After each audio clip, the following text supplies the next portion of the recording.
Okay, so this video is about how I build wood arrows, and I made this video for my cousin's daughter, my young cousin, who's just getting started with traditional bows, and also teaching her how I build wood arrows.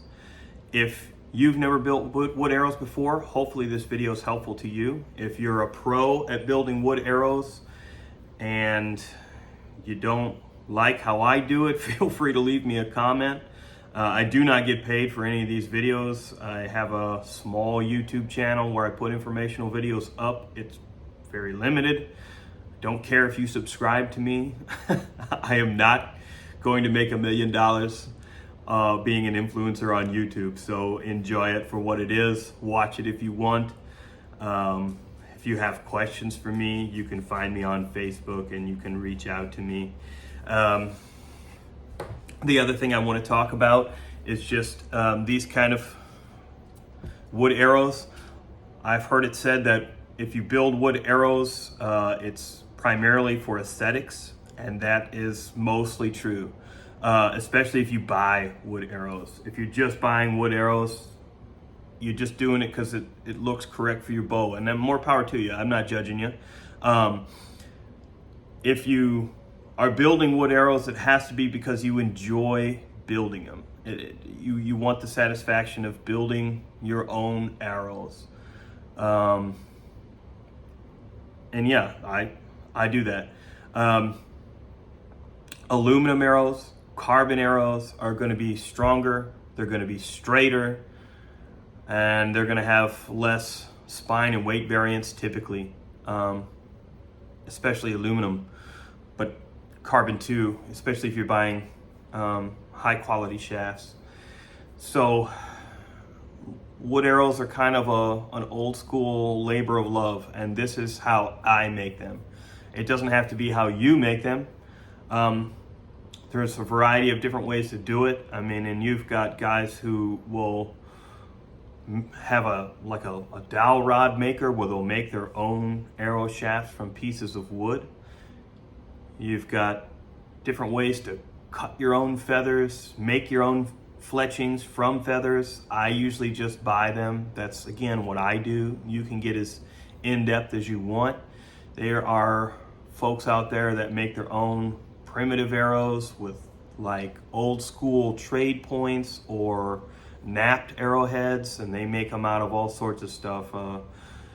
Tree shoots like dogwood or witch hazel or river cane. However you want to make them, then that's okay. That's a little more in depth than this video is going to get into. I'm just going to show you how I make wood arrows when I purchase the shafts from a wood arrow shaft manufacturer, and I'm just going to go start to finish. So enjoy, get out and shoot. I'm going to make a separate video on how to sharpen broadheads if you're interested in broadheads and deer hunting. I'll show you a few different ways of how I like to do it. I almost exclusively shoot 2-blade broadheads. I like a double bevel 2-blade, so those will be primarily what I'm showing you how to sharpen. If you wanted to use a 3-blade or something like that, you can reach out to me and I can make another video on how to sharpen 3 blades. I will also do a very brief video on arrow form and how to stay consistent with the way that you're shooting. I am not an expert traditional bow shot. I've killed a lot more deer with guns, crossbows, compounds, muzzle loaders than I have with recurves. So that's like all recurve shooters. I struggle with my own form too. I've gotten to the point now where I usually know what I'm doing wrong. But it's important in the beginning that you build a solid repeatable form or shot sequence. So I'll make a video on that later. And in the meantime, enjoy. Here's a short video on arrow terminology. Just a couple things. After I edited this, I wanted to make a little more clear. So an indexing nock, I mentioned it in the video, this is the index. It tells you where the cocking fletch is. The cocking fletch in a 3-fletch arrow is what sticks out away from the bow. With an indexing nock, you can just feel where that cocking fletch is. This nock does not have an index on it, and my cocking fletch is a different color, so it tells me, and that way I know which is the top and which is the bottom of my arrow. Before we start our arrow build along, I want to talk a little bit about safety. Okay, first thing is these are wood shafts and they can break. So if you hit something hard, you're gonna want to go ahead and flex your shaft. You grab it hard before you shoot it again. You're just gonna want to flex the arrow and listen. You'll be able to hear if anything cracks, and look it over to make sure that there's no cracks in it, because these can break, and you just want to be careful with them. Furthermore, how you orient the arrow. So let's see if I can get this to there. Now you can see these are the growth rings inside the arrow. This should be pointed at the side of your bow, like the shelf. There's 2 sides of it. You want this to be pointed up against the shelf of your bow, and the nock to be oriented where it grabs the string like this. That's where the spine is the most consistent. And you want that to be flexing against the side of it. The other thing that you notice here is these triangles kind of on the shaft. You want those to be the top of your arrows and to face forward. That way, if the shaft does break and have a catastrophic failure, the pointed section will be pointed up and away from your arm and hand when it does break.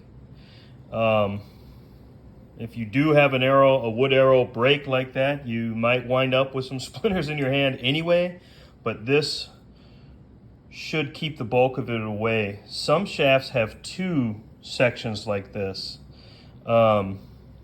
This shaft is kind of one of them. So you flip it over and you see it's also on the bottom here, in which case you're going to want to pick the heaviest section and make that the top, so this, and then the other one will run the other way, so that when it breaks, it'll be kind of a flat spot here on the bottom where it'll break like this and be angled upward. And yeah, so that's arrow safety. How to build these. You kind of want to identify which way is going to be up and which way is going to be down before you get started. And you always want to make sure to put these growth rings cocked out to the side. Okay? Let's build some arrows. First thing you're going to need if you're going to build some arrows is some arrow shafts. Today we're going to be building wood arrow shafts. But if you're interested, I can make a video on how to build aluminum shafts and carbon shafts too. Sorry, I'm not used to being in front of the camera. The first thing you need to do when you're building arrow shafts is straighten your arrows. Arrows are wood arrows anyway, are a natural material. And they don't typically come perfectly straight if you're building them from raw shafts. These shafts are Douglas fir, and they're made by a reputable manufacturer to be within 5 palms of each other. They're premium shafts, they should be pretty straight. The way I like to straighten shafts is just by hand, but there are a few methods which I can show you. To straighten them by hand, you're just going to want to sight down along the arrow and see where it's kinked. there'll usually be a bend in it. And all you do is reach out with your hand and bend it in the opposite direction.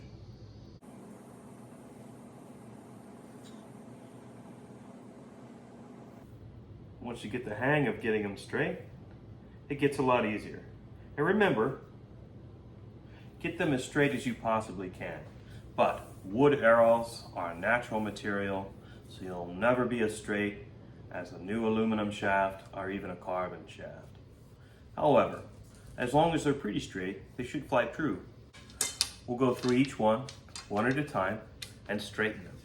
Then, periodically, as you shoot your arrows, you're going to want to repeat this process.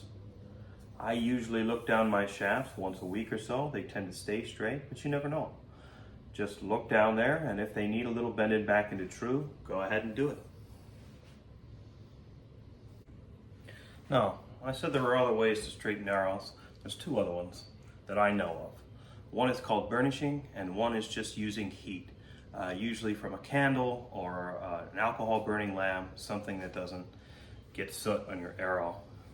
That's usually heat is something reserved for hardwood shafts, or if you're making shafts that are of a primitive style, so out of river cane or some kind of dogwood shoots. If you order shafts from a manufacturer, you shouldn't have to use heat to straighten them. But if you do get a super stubborn bend, you can try it. The other method I'll show you is burnishing. You don't need a lot of equipment. All you need is a glass jar or a bottle. You place the shaft down on a flat surface. And you're going to want the bend to be up. So we're going to burnish it in the opposite direction and hopefully bring that straightness. And all you have to do is take your glass, rub over the section that you've got your bend in, see how she looks. A little better. This one in particular is bent more towards the end of itself. And those are the hardest bends to remove. We'll roll it again across the flat surface. That's where the bend is, right there.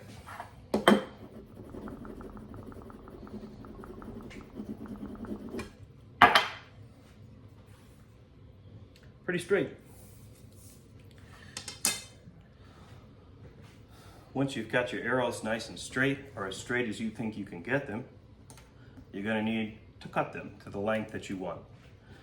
If you're not sure what arrows will fly, you should leave them long.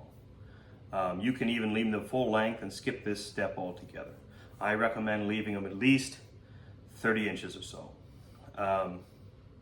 That way, if they're too weak, you can always cut them back, and you don't have to deal with an arrow that's so stiff you can't get a heavy enough point for it to fly right. So here's how I like to cut my shafts. Now, there are a number of ways to do this. You can use a bandsaw, you can use a hacksaw, you can use anything that'll cut wood with, including jigs so that the cut goes perfectly straight, etc. But my preferred method is to get a yardstick, place the shaft against the yardstick, mark where I'm going to cut, and leave an extra ½ inch of length for the taper. So, I want these arrows to be 30 inches, so I've marked them at 30½. I'm going to mark all the rest.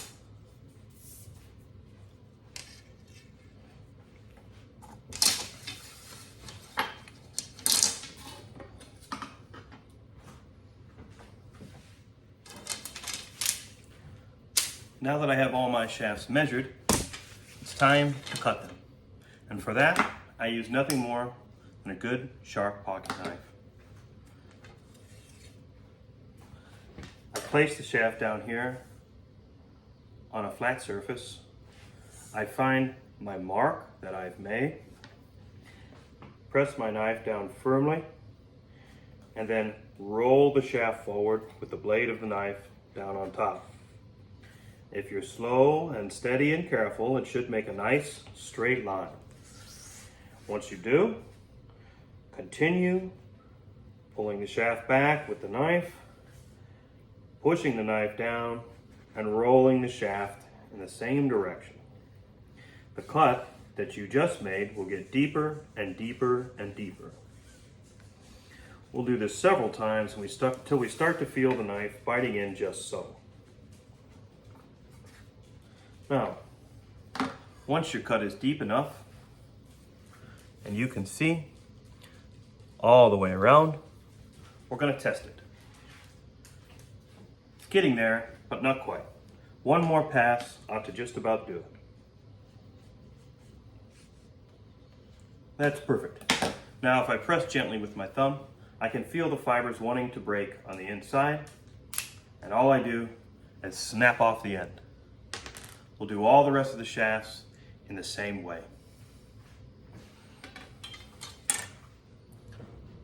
One pro tip: sometimes these arrow shafts will have a very stubborn bend, and it's usually at the tip, right here at the end, and it's almost impossible to get out at that point. You can do it a little bit, but trying to get enough leverage to move the tip one way or the other tends not to work.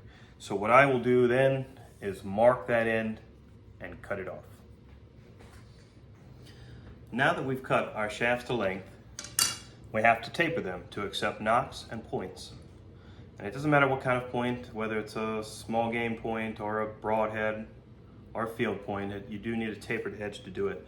There's a most common way to taper these arrow shafts is with a tapering tool of some kind. You can also build a jig and use a disc sander, but that's not what I do, so this video is not in this video. There's several different kinds you can buy. The cheapest ones are the small plastic numbers you can buy from Three Rivers, Twig, Big Jim's Bow Shop, all sorts of places. They're usually around 10-15 bucks. This is a little more expensive. This one's all aluminum and it can fit multiple different sizes of arrows. You do need to get one that's specific to the type of arrows you intend to build as far as their diameter. These are 11/32, which is the most common. The next two common sizes are 5/16 and 23/64, and then you also have 1/4 inch for kids shafts.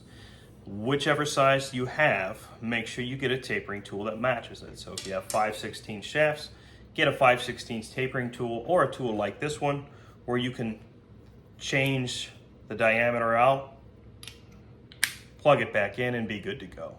It doesn't matter what you like to use. I like the more expensive ones because the blades can be replaced, and the cheaper ones, once the blades get dull, you have to throw it away and get a new one. I don't know of any that you can replace the blades on. Now, there'll be two different sides to each tapering tool. This longer one is for the point, and the shorter one is for the knock. Now, you should best do this outside in the garage or a place where wood shavings can be easily swept up. I'm doing it in my kitchen today because someone's working in the garage, but I am doing it over a trash can.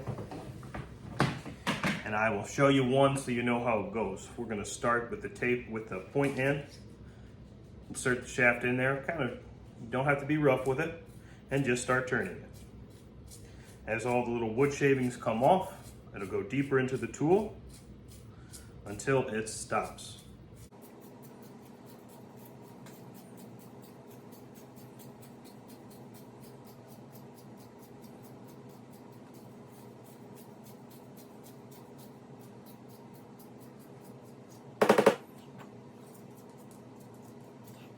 Make sure you blow these out as you go, but there you have it. Nicely tapered for the end. Now, if some of your cuts are uneven, when you made them with your knife, at this point, you go ahead and just take a file and lightly file it down until it's nice and straight to your eye. And that's all there is to it. The next step is sealing the shafts. If you want to apply a stain, you can, but I rarely do. If you do decide to apply a stain, apply it now before you start sealing the shafts. Any sort of wood stain will work, any of the kinds you can find at a hardware store. However, I don't usually use them, but if you would like to, now's the time to do it. Sealing the shafts can be as simple or as complicated as you like. There's a variety of different products you can use, from lacquers to varnishes to linseed oil, different kinds of even grease. However, my preferred product is simple wipe-on oil-based polyurethane. You're also going to need some cloth to apply it, and you're going to need some steel wool. This is one of the parts of building wood arrows that require the most patience. It's simple to apply the finish, but you have to have the patience to wait for it to dry. I like to apply 3 coats before I apply paint to the arrow shaft, and then I apply 2 final coats. Between each coat, you should allow at least 4 hours to dry. I like to allow 4 hours between each coat at least for the first 3, and then 24 hours to allow it to fully dry before I paint the shafts. After I paint the shafts, I like to allow the paint to dry for a full 24 hours before I apply the final 2 coats. Once your final coat is applied, again, wait 24 hours before you fletch them and shoot them. This is an activity you should probably do in the garage. However, my garage is currently being used and there is a lot of dust there. Don't like to get dust in my finishes, so instead I've come back here, opened a window.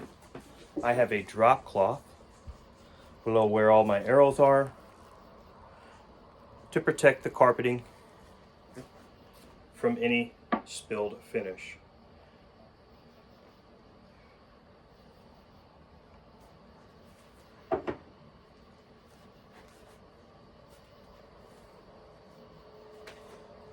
Pour a good amount of finish into your rag. These are microfiber towels, which I like because they don't ever leave any residue, bits of cotton or cloth on the shaft, but they are not necessary, and you can probably find a variety of rags. Even cut up t-shirts would work. Rub the shaft down liberally.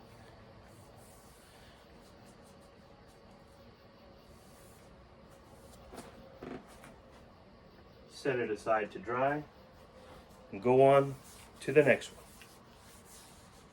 Every couple of arrow shafts, apply a little more polyurethane to your rag so that you get nice, even coats.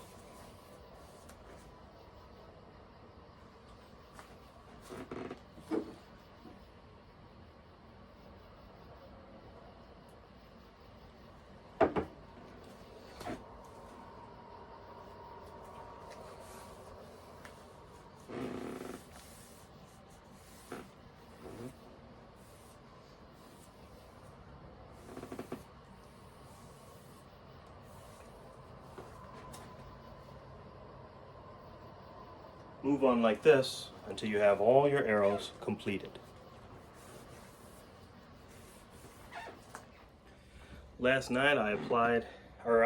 Yesterday, around 4 o'clock, I applied the final coat, or the final of the first 3 coats to these arrows. I let them dry about 24 hours. In between each coat, I rubbed the arrow down with a little bit of steel wool, and we're just going to do that final step here. You just need to lightly go over it to smooth up the shaft. It doesn't take much, and we'll just do each one that way so they have a nice, smooth finish. And then from there, we'll move on to painting. Yeah. Don't worry about it. Now, after you do your 3 coats of polyurethane, what I like to do is paint my arrow shafts. Now, there's no real reason to make wood arrows other than the enjoyment of making them. Carbon arrow shafts, aluminum shafts are tougher, they're straighter, they're easier to mess with. If you want to make wood arrows, it's just got to be because you like them and it's fun to build. So I like to paint them. My preference is acrylic paint. It's cheap. It's water soluble. All your brushes will clean up with soap and water.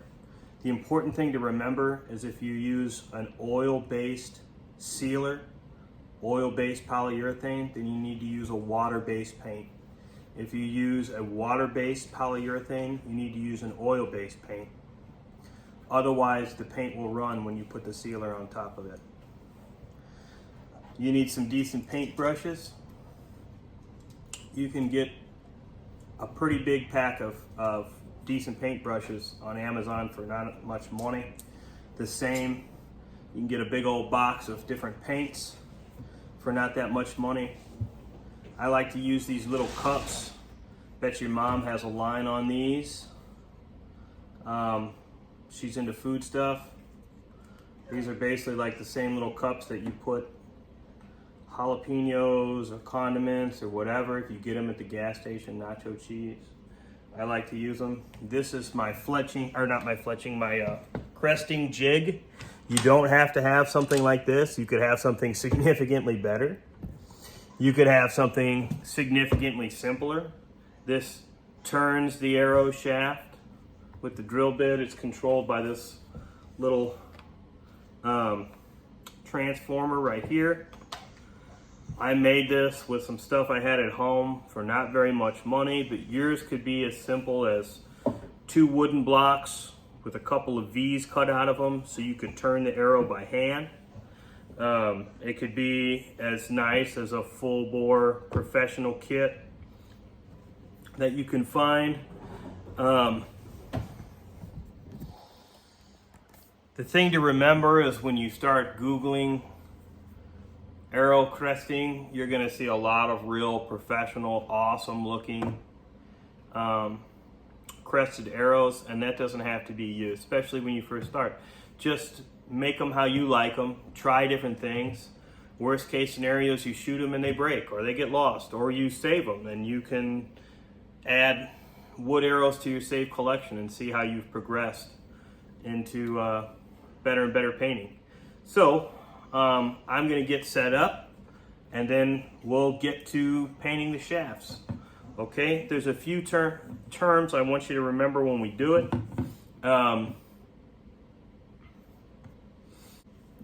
A crest is like a small ring with some black lines in there. It could be a single color, it could be several colors. They call a cap would be a 6 to 10 inches of the back end of the arrow painted a single color. Some people dip their arrow tubes in paint, their arrows in tubes of paint to make the cap. I just like to paint it on there. There's so many different ways to skin a cat. So I'm gonna wind up with orange, yellow, brown, and black. I've not done a scheme like this before, and I've just got kind of a general idea in my head.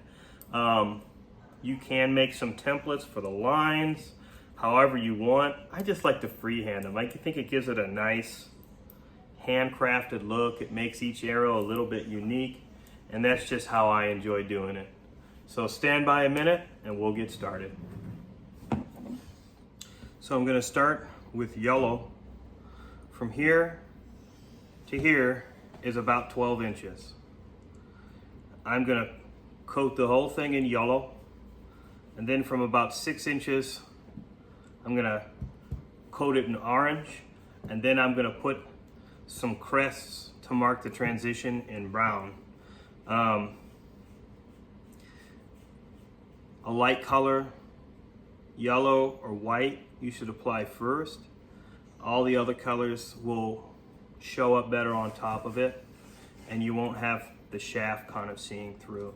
The way this works is each shaft is going to get multiple layers. It's going to take you a couple of hours to get this done. After you put the first layer on, set it aside to dry and go on to the next shaft. By the time you're done with all the shafts, that first one you've done should be dry to the touch, and you're okay to paint more layers onto it. Once you've completed all the layers that you want, you need to let it cure for 24 hours before you apply your final coats of sealer. And then you can move on to fletching. will also apply the Knox at that point. So, give it a little shake. Here's my YOLO.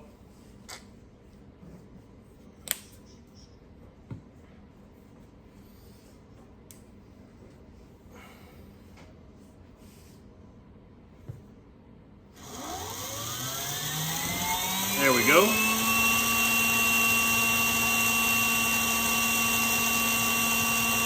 A nice thin coat. Oh.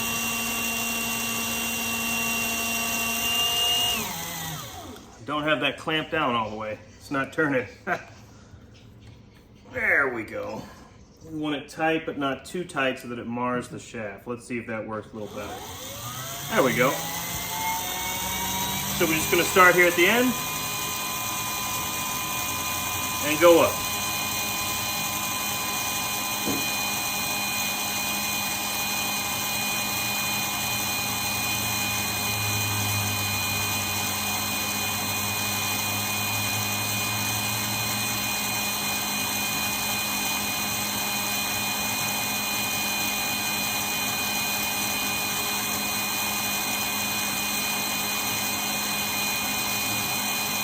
Now, as you do this, you'll actually see lines of paint forming. You want to brush all those away so it's one nice, smooth coat.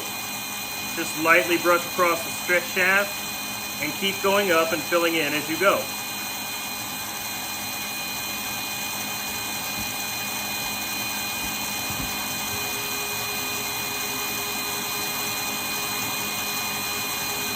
I think I'm working backwards from the way I normally am, so I'm going to switch over to going up top here, but it doesn't really matter. However you want to do it. Just get a nice even coat on there, and then we'll go through and get rid of this paint line.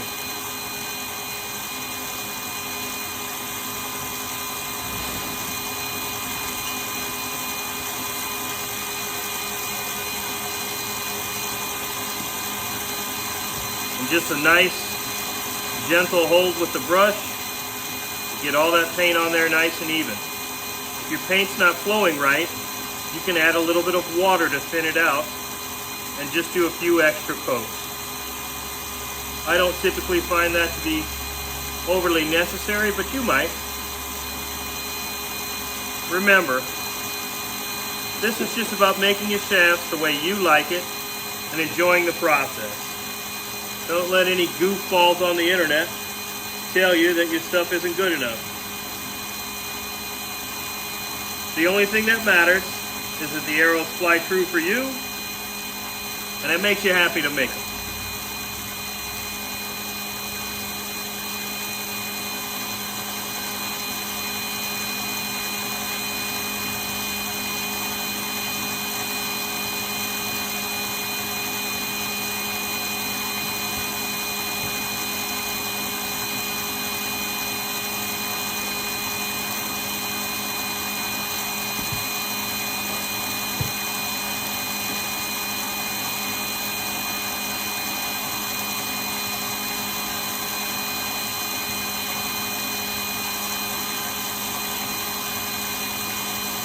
Alright, let's get rid of that line, and this one's going to be done.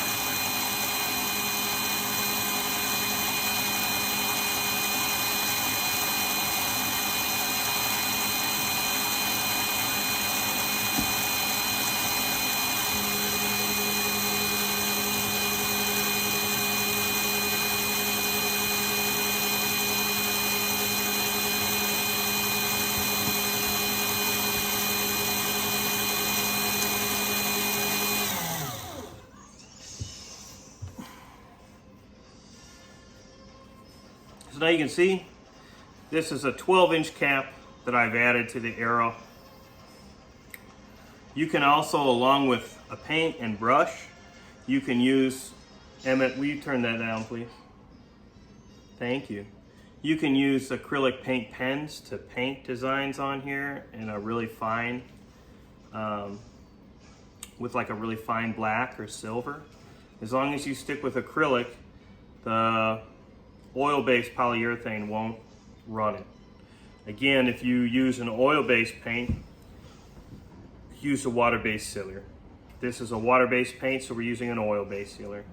I'm gonna paint each one of the shafts like this, and then I'm gonna go over and coat it a second time, and then a third time. You'll need less coats.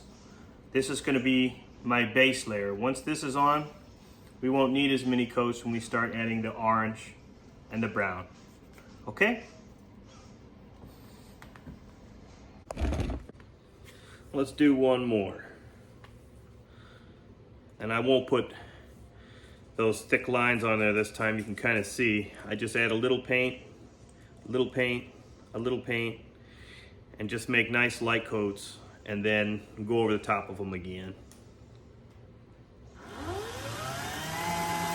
Just a little dip, and there we go.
And there we go. All right, I'm about to finish up the cap on this arrow. So you can see, I decided to go with a 12-inch cap. There's 3 coats of yellow underneath, and there's gonna be 2 coats of this orange. You don't need as many coats when you have another color underneath. This orange was a little too bright for me, so I added a little bit of red to it. And earlier, I think I talked about the paint lines, and I wanted to get kind of a close-up to show you what I mean before I moved on to the different crests, and then we sealed them, added nocks, fletched them, added points. So here we go. I'll turn this sucker on and you can see what I'm talking about. There's a little bit of wobble in my machine here. And that just is what it is. It doesn't bother me too much, but if you buy a professional one, you shouldn't have this. I'm gonna put heavier lines on here than I normally would so you can see this paint line.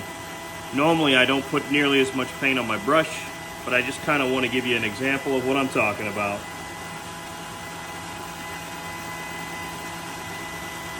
So now, you can see here these sort of rings of paint right there. And what I'm going to do is I'm going to paint the whole thing, and I'm going to try and apply just a light coat. I want to minimize those rings as much as possible. And then I'll go through the whole thing and get rid of those and even it out.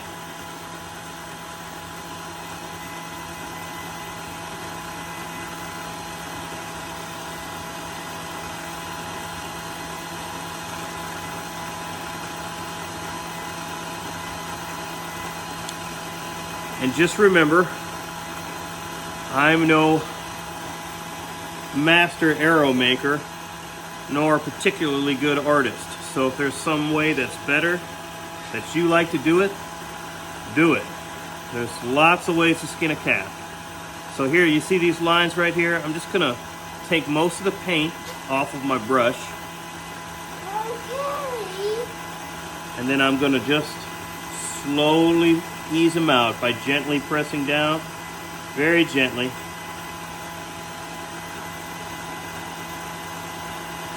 Just like that.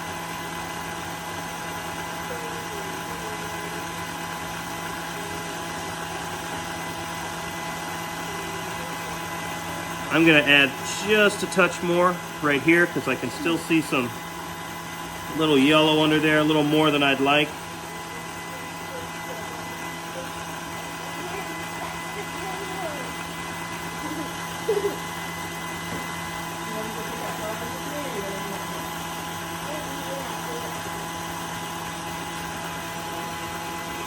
Next time you ask me that, I'll come. And there you go. There's our, we have 6 inches of orange, 6 inches of yellow. We're gonna put a crest here and a crest here, and then we'll seal over the top. Now, the way I do it with this acrylic, you can see some paint lines. It's just kind of the nature of it. If you thinned it out more, it might spread better with a little water, but I don't mind. I think it gives the arrow kind of a cool handmade look, but there's a variety of different paints and ways to do it. So again, this is the way I do it, but you can, they're your arrows, you decorate them how you like.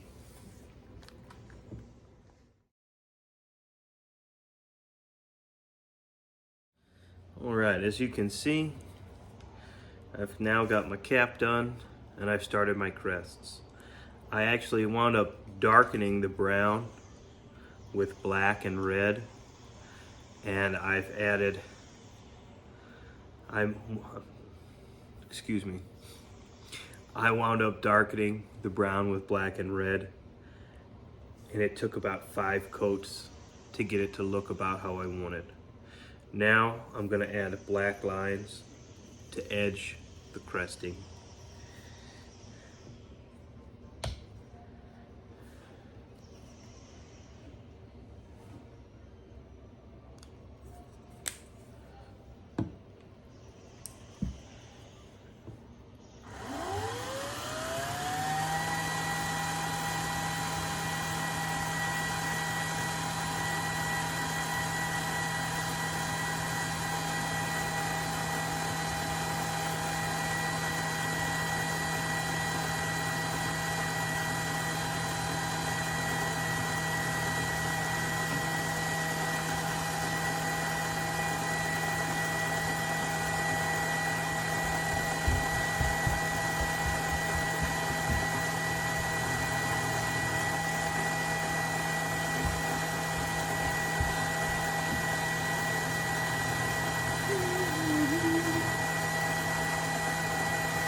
So I put 2 thick black lines in here. I will probably put a second coat of black on top of those lines. And then finally, I'm gonna put a design in the center. I've decided to do some animal tracks in the center. I've never tried anything like that, and I'll be freehanding it with the old paintbrush, so who knows how it'll turn out. But stay tuned and we'll get there. All right, the painting is finished on my arrows. I got everything as dark as I wanted and looking as okay as I can possibly get it. I got bear paw on one. Yeah, I know my freehanding skills aren't good, but they're my arrows. And I built them and enjoyed building them, so. Let's see, we got a turkey track.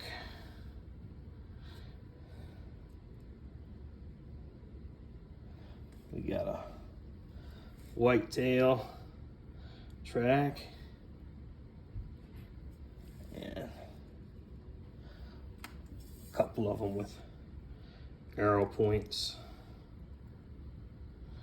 So we'll let this sit for about 24 hours, and then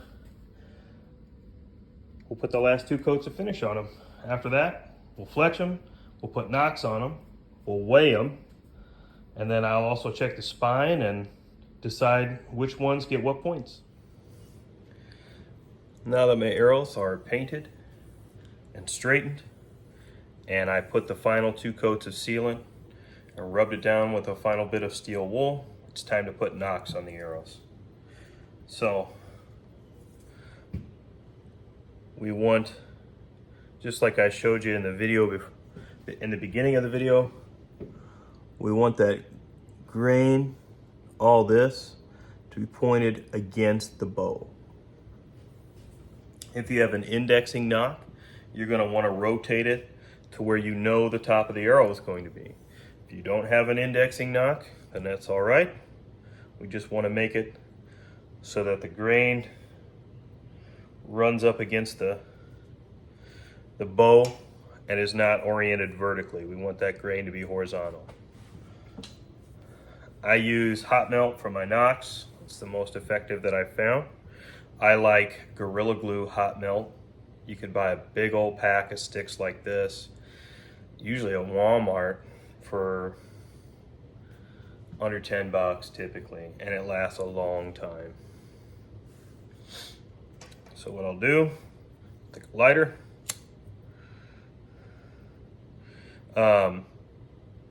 I don't normally use the hot glue guns.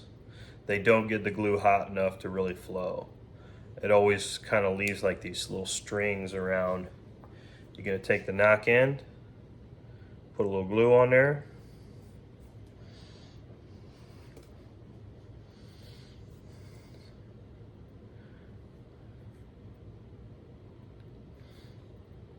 And then we'll hold it for a few seconds.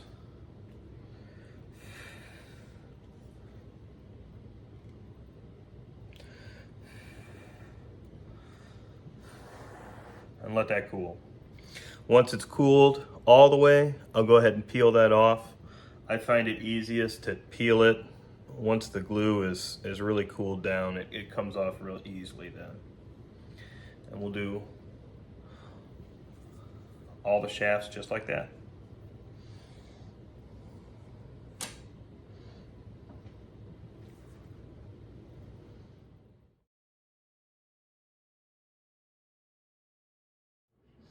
So I'm gonna show this to you, and then I'm gonna set the camera down and show you how I do it. But this is my spine tester. This is an optional step. If you don't have a spine tester, don't worry. It just kind of takes your arrows to the next level. So this is where that part I talked about, which part of the arrow is up and which part is down, starts to come into play. So I've got 11 arrows here. In case you're wondering what happened to number 12, I was a bonehead and I cut it too short. So out of these 11, 5 of them are going to get broadheads on them. And the way I'm going to decide which ones get broadheads is the tightest spine. And kind of I like to run the middle of the pack as far as those go. So kind of these are 70, 75s. So I like to do something that's in like the 73, 72, 74 range.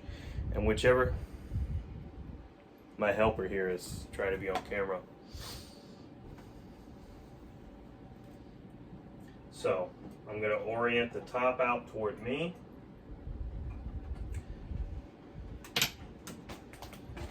And then that'll be the side that goes against the bow up here.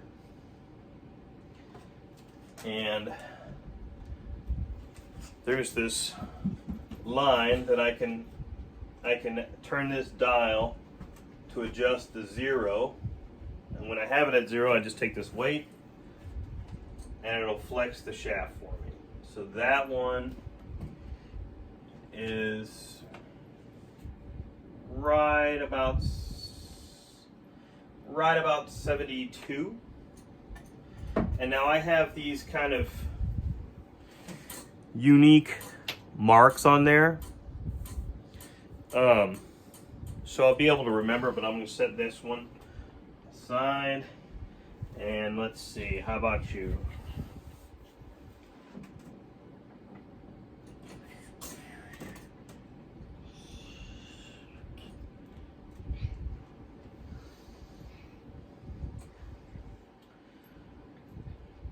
That one's closer to 75, so kind of the top end of the range. So I'm going to sort of set that one over here.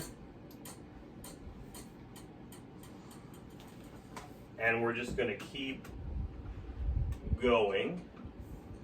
And then from there, we'll go on to weighing them. What?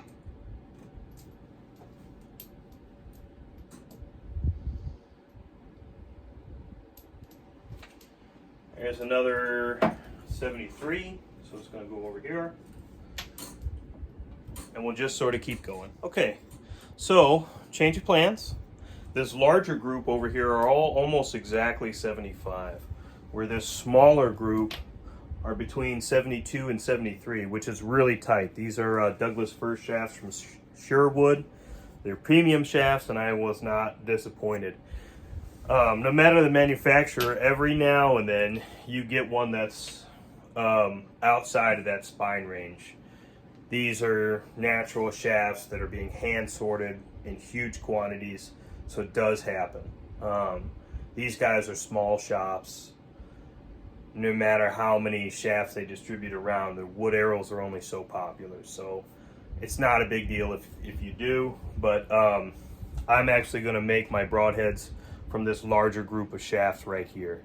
And now I'm going to weigh them, and then I'm going to explain the weighing process and how I decide what's going to go from there, and there it is. Okay, this is optional step number 2, weighing them. And arrows are typically weighed in grains, but you can use a calculator in Google and find a conversion for grams to grains. And this is a kitchen scale for measuring down to the 100th of a gram that I found on Amazon, and it works pretty well. So we're gonna look. So that's 29.64. Okay.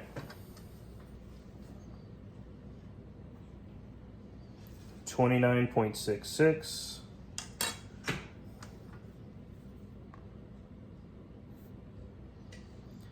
29.72.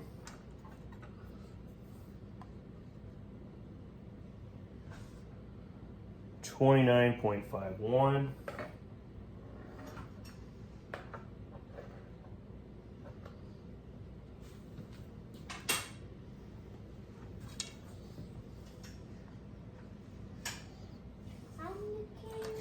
29.35, so that's going over here.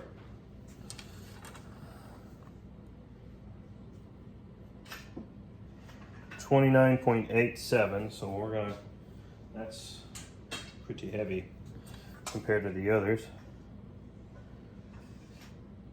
29.89, okay.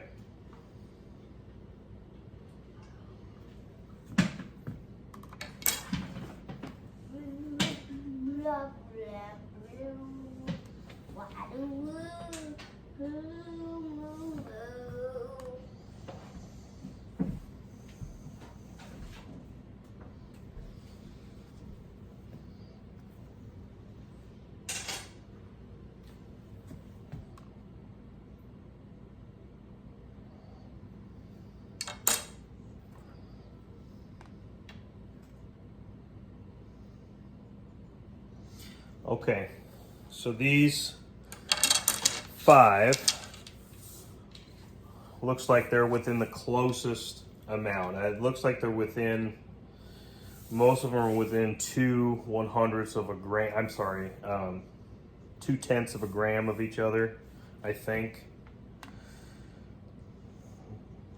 2.89.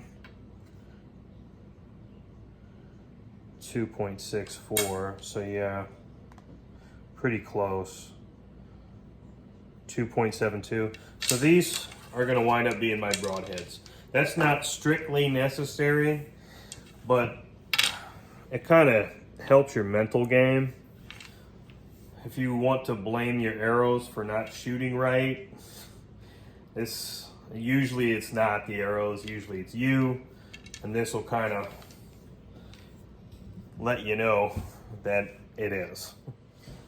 Okay, now we're going to be fletching our arrows. For this, you're going to need a fletching jig. You're going to need tape or glue, which I prefer boning fletching tape. And then I use Duco cement to glue the ends of the arrows. I'm going to be making a standard arrow with a 4-inch right wing 3 fletch. So I'm going to need the feathers for that. And then I'm also going to show you how I make a flu arrow. So I'm going to need some full length feathers for that.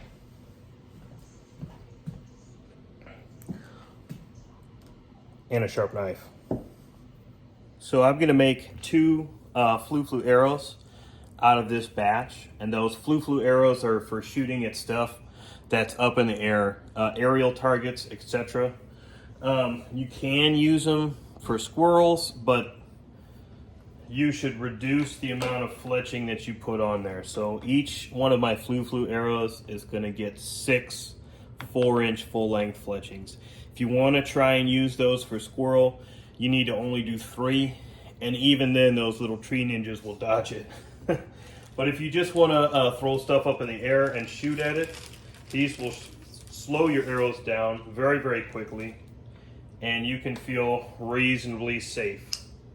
So what you're going to want to do is lay your arrow out here, and we're going to cut 3 orange 4 inches, and you want to cut it here at the bottom, and try not to cut through the actual feathers, right? So there's 1 and there's 2.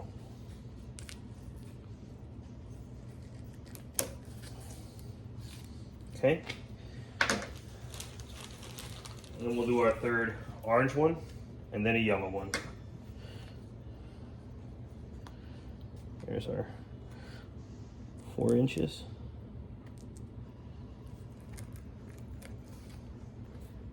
Okay, there's 3 orange.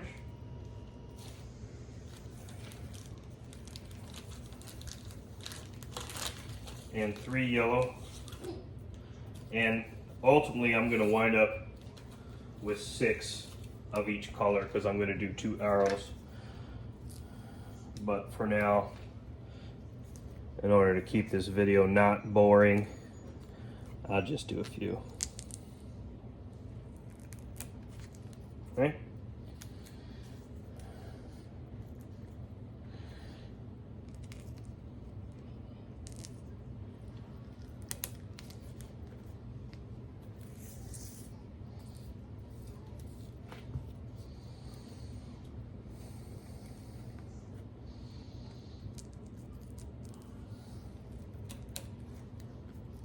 And there we go.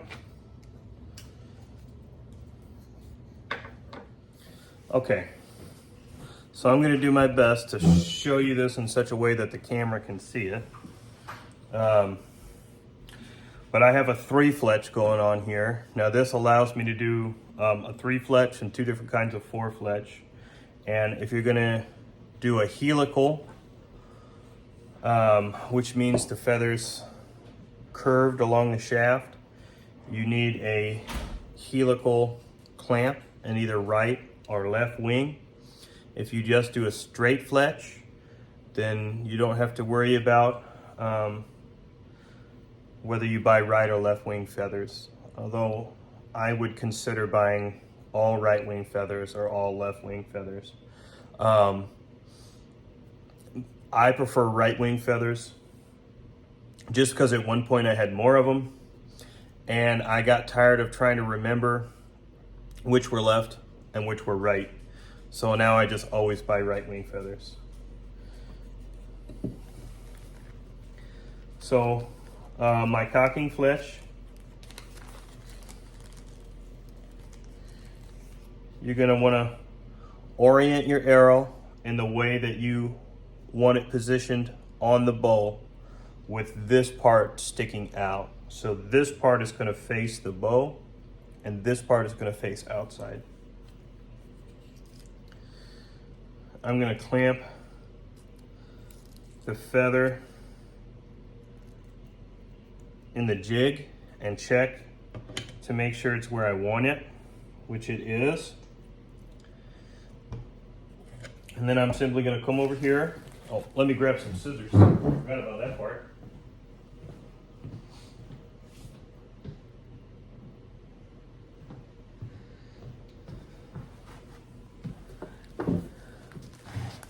I'm going to get out my roll of fletching tape.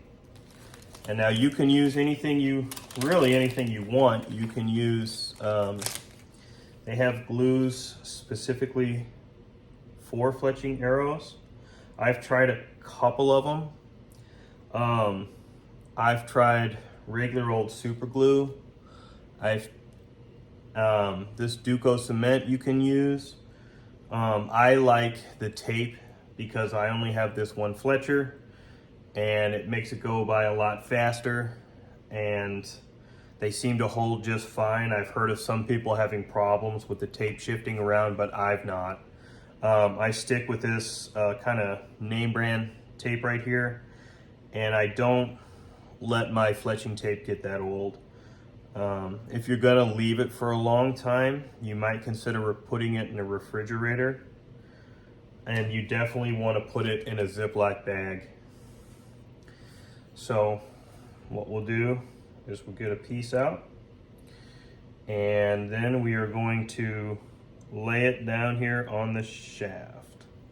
So I'm just going to follow my piece of tape along with my finger and press it down in a nice straight line. And then we're going to cut it, and we want to leave a little bit hanging out.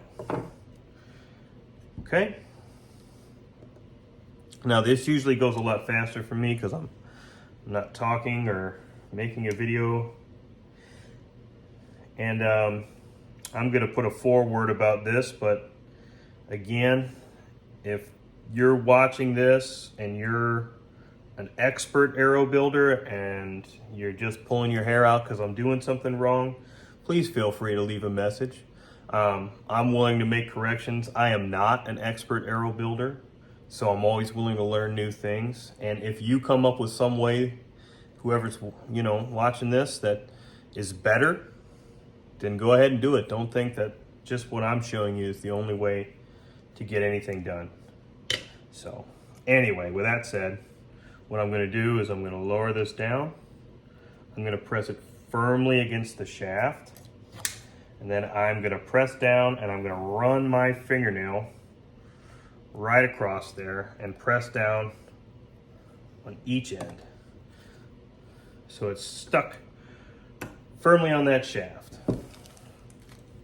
My next two are going to be there's going to be like a kind of like a burnt orange. You know, a little darker than the orange I started with, but it's all right.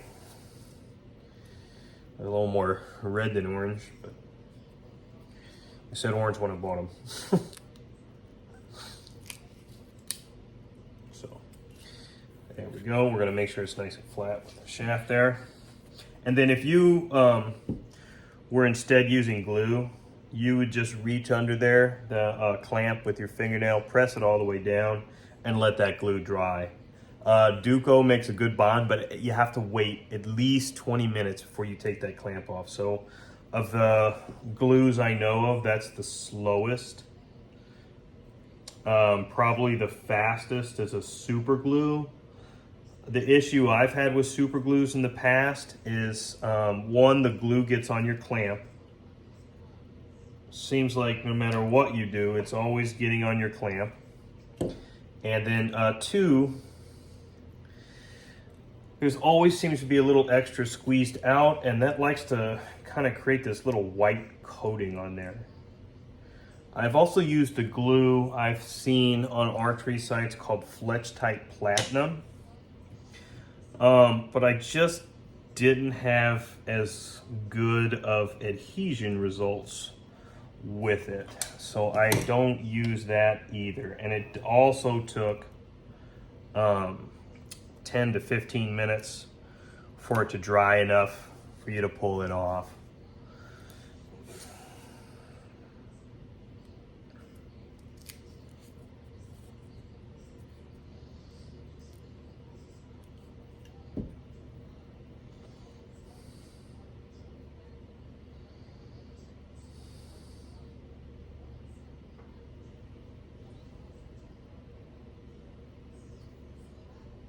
So we'll just do this last one here, just like before. Put it down there on a nice straight line, and then I'll show you how to do the flu arrow. Okay.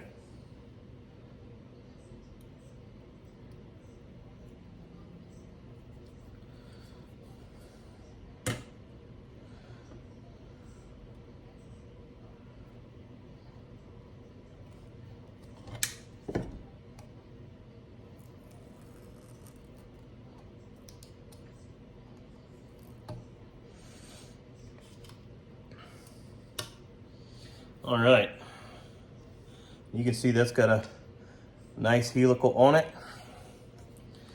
I'm gonna take a drop of this Fletch-Tite, or I'm sorry, this Duco cement.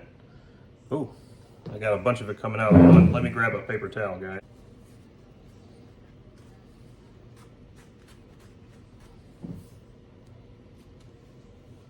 I think I'm gonna edit that part out. Make sure you have a paper towel here. And then I'm just gonna take some gentle pressure, get a small dab of this, put it on the ends of the arrows, okay?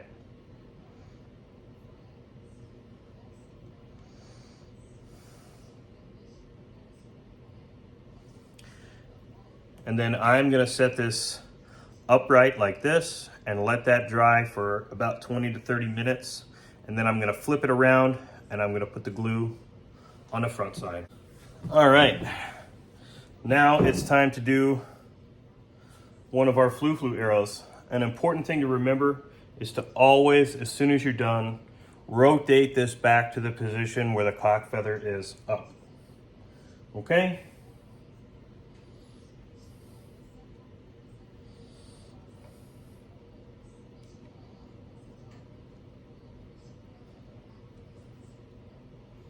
There we go.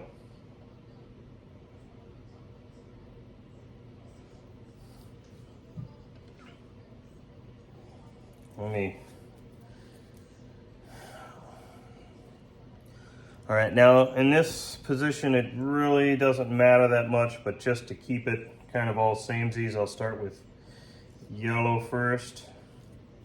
I'm gonna put it in the same position. This has these little marks here on the clamp, and I know which one it is I like to use. It's too high up there.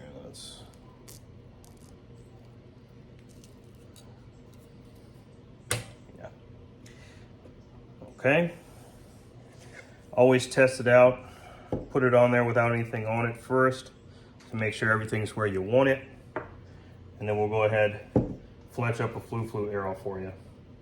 And then it'll just be a matter of putting the points on, and I'll do a section on how I sharpen broadheads. There are a lot of different ways to do it. I will show you how I do it, and I'll show you a few different ways that I have been successful in doing it. However, I'm sure everyone out there has their own slightly different ways. So here we go. I'm going to put that on the shaft in a nice straight line, just like before. Okay.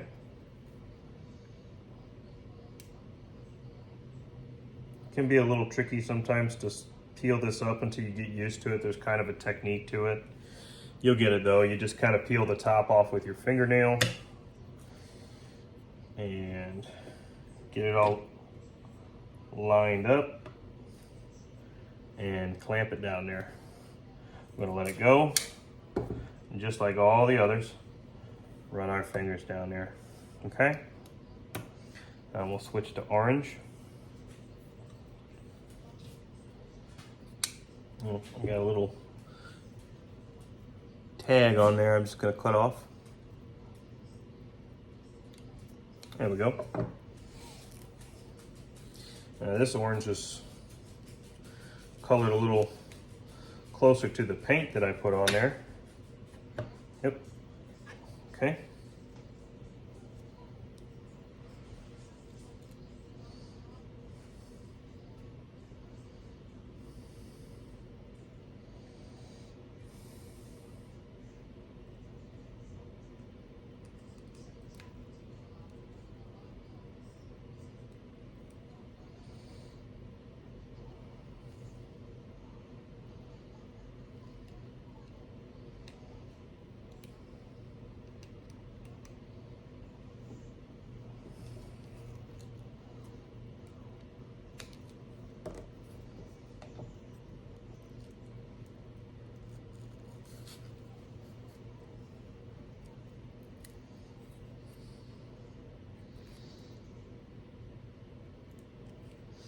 All right, we just had to readjust the feather a little bit. It started to kind of shift around. It's just not a big deal. And there we go. We'll do the same thing. And this is also not the only way to make a flu arrow. They sell kind of a, it's called a spiral wrap feather, I believe. And you can just sort of wrap it around the shaft. I've never personally messed with them, but just because that's the case, it doesn't mean there's anything wrong with it. I've just kind of always done it this way. So maybe you will want to mess with those, and you might decide those are better for you, and that's okay.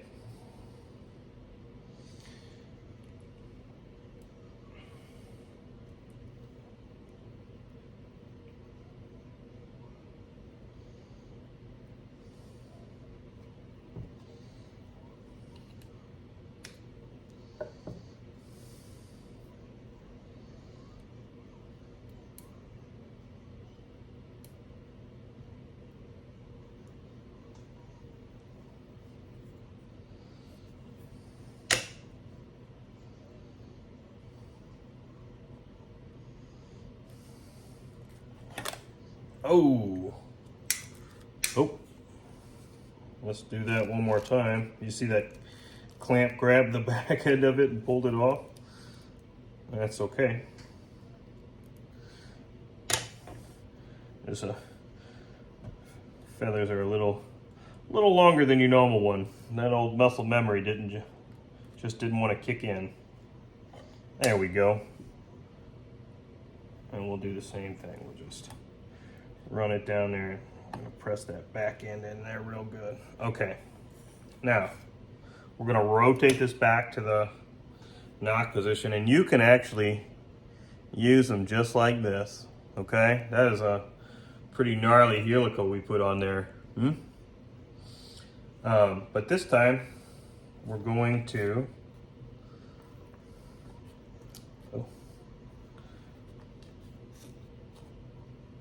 well, I think that's going to be what it is. I probably shouldn't have put such a strong helical on there, but these will work actually pretty good. I think I'm going to stick with this.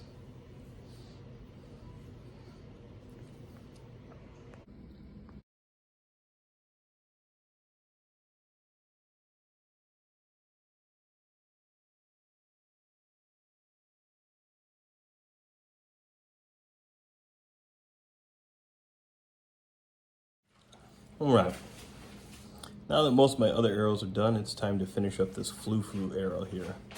As you can see, I've tucked one of the feathers back behind here, and I'm going to actually fletch it again with the same pattern, but in reverse.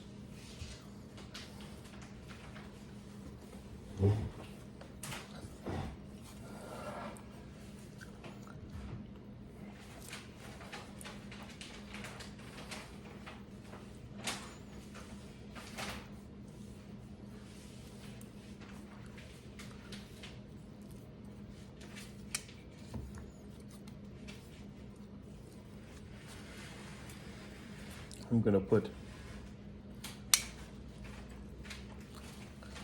an orange one on this side, and then 2 yellow ones after it.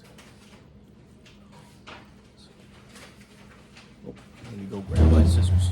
Oh, you've got the scissors. Never mind. Got my scissors. So we'll do the same thing as before.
All right. So now we'll start with this side, and we'll do all yellow on this side.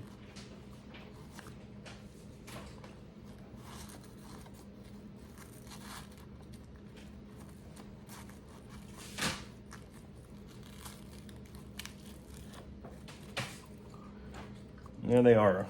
They're kind of tucked in, but it won't do any permanent damage to your feathers. It'll just kind of scrunch them up for a few moments. They'll spring back.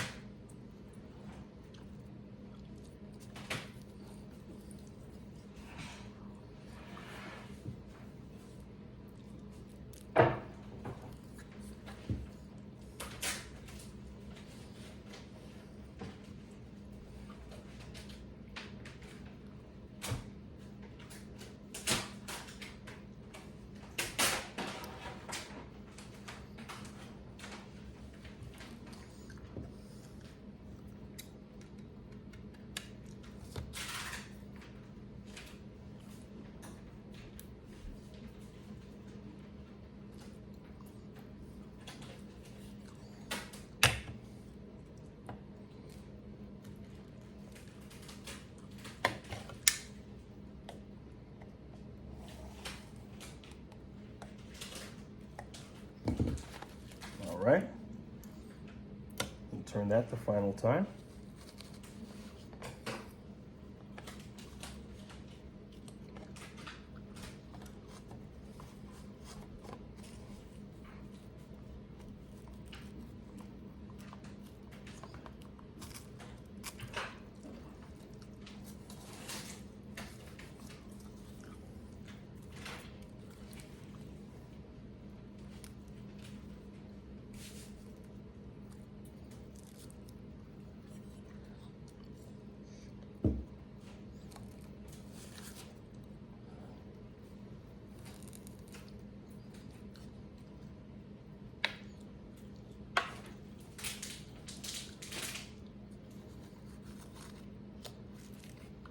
This last one can be tricky to get in there.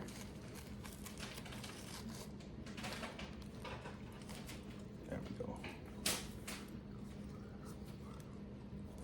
It's trying to rip off that final arrow, so I'm going to have to, that feathered shaft right there, so I'm going to have to push it down. I normally only do 3, but I wanted to show you how to make a complete one. In case you want to shoot flying targets in your backyard.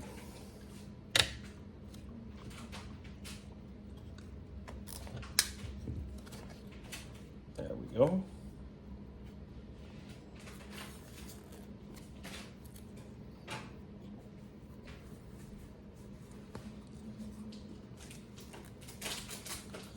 And now we got a pretty gnarly flu fetching. I mean, you can shoot this straight up and it'll pretty quickly slow down after about 20 yards, and you can safely shoot up in the air without worrying about where it's going to come down. So it makes kind of a fun thing if you want to shoot some Nerf footballs thrown by your old man or something like that, you know. Anyway, I'll go glue this one up, and I'm going to make one more with just 3 because I like those for shooting up in the air at squirrels. Okay, we've got our arrows mostly built now.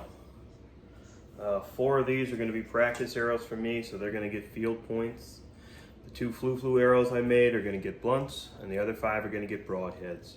I'll make a separate video on sharpening broadheads after I cut and edit this one so that it makes any sense. I like to use a paper plate when I'm messing with hot melt. I didn't previously, and I did have to get some hot melt up off the floor. If you're in a carpeted area, you definitely want something for it to fall on. You're gonna need some isopropyl alcohol or some other kind of mild solvent, Q-tips,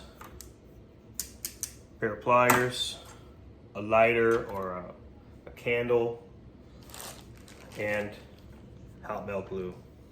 And this is an easy step, and it's basically the same for any kind of glue on point. There's some little differences when it comes to gluing points into carbon or aluminum shafts, but when you're gluing them on there, most of these glue-on types are going to be the same.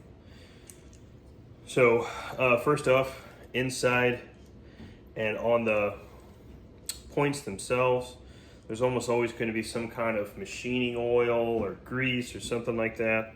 So we're just going to drop them in there.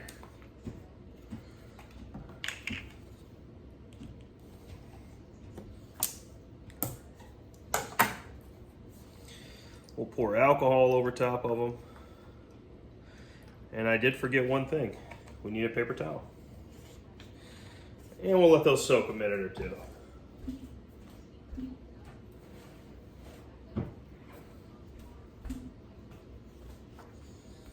Okay, now that you've let these guys soak, you're gonna take them out, clean off the outside, and you can see there's like a black residue from the machining grease that comes off of it. And the most important is getting the inside. We really want to make sure we get all that crap out of there because it's going to help your arrows stick a lot better.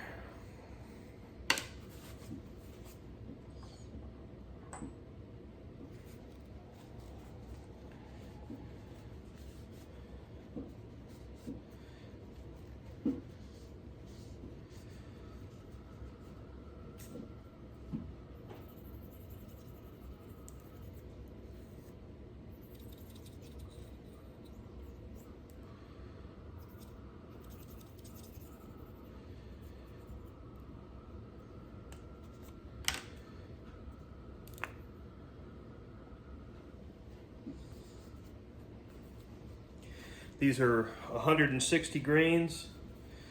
They match the broadheads that I'm using. Whatever weight heads you decide on, you should match them all up as closely as possible. Within 5 grains is no big deal for the most part, unless you're doing competition style archery, but they should closely match. If you're interested, let me know, and I can make a video on a variety of small game points that you can make at home and attach to your arrows without having to buy them from a store.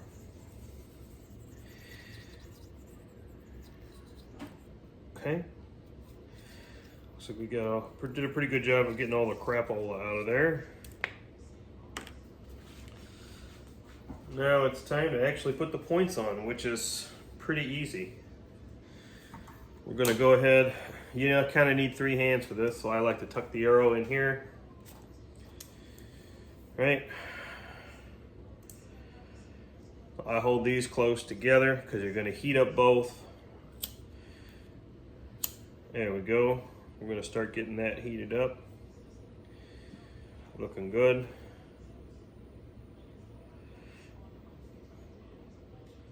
We'll burn off the rest of that alcohol in there and heat this up a little bit, just so it slides on a little easier. It doesn't have to be crazy hot. Then we'll add some glue to the end of the shaft there. Yep.